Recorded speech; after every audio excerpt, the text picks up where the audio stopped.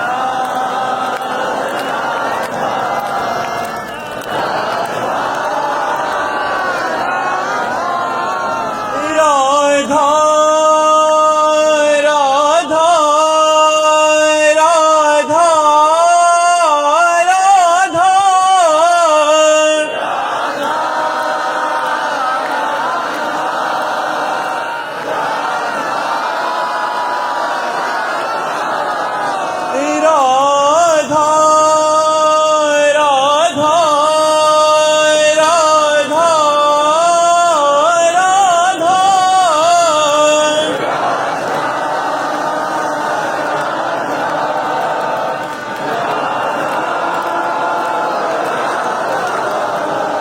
Radha Radha Radha Radha Radha Radha